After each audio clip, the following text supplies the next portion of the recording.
Hey guys, welcome to today's draw. My name is Caitlin. I am a spiritual life coach and healer. And I hope you're having a good day. I had a really interesting morning. I had good lessons in like the growth and how far I've come as it relates to constructive criticism. I don't know if this holds true for you. Maybe it does if you're watching this because you found me.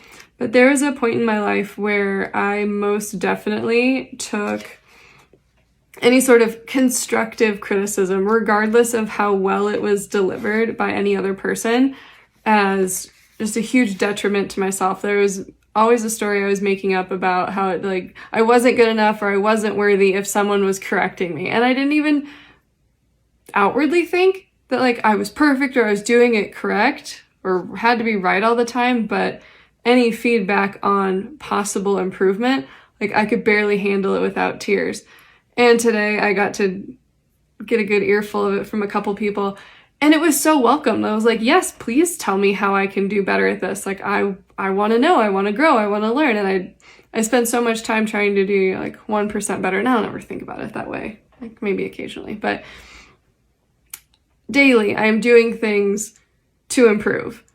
And to get that feedback, it was so cool. Not that the feedback was inherently great itself, but the idea of, oh my God, there was a point in time where this would have sent me into a spiral. I would have been distraught. I would have barely been able to withhold tears while hearing this information. And now I'm just yeah, great, lay it on. Let me know. How can I improve? What can I do? I love this feedback. Thank you so much for sharing with me. And even one of the people is well, I wasn't sure if I wanted to say something. And then, I heard so-and-so talking to you. I was okay, maybe I'll just tell him yeah, absolutely. Tell me all the things. I absolutely love this. So it was fun.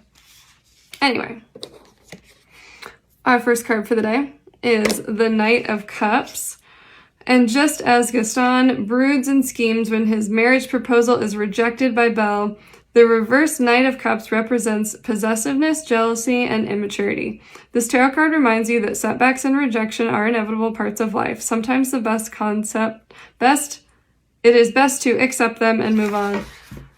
Every time I tell a story, I feel the card confirms that. So yeah, accepting constructive criticism or feedback on how to improve, it's inevitable. People are going to give you feedback, whether you asked for it or not. Hopefully you asked for it or you're open to hearing it. And there's good that can come out of it. You're always going to put it through your own filter. Someone can say something, you can choose at any point in time whether or not you take that information and run with it, or if you take a part of it and do something with it, or if you're just I completely disagree, thank you for sharing. Well, whatever the situation. I was you can politely disagree or just internally disagree and choose to hear them out and then do nothing with that information because you don't think it's necessary. Anyway, second card is our Two of Swords.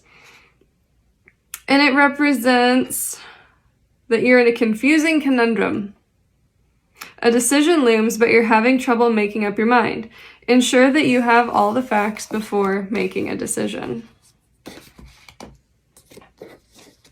Maybe collecting information from other people on constructive criticism. All right. Love you guys. Have a good night. See you tomorrow.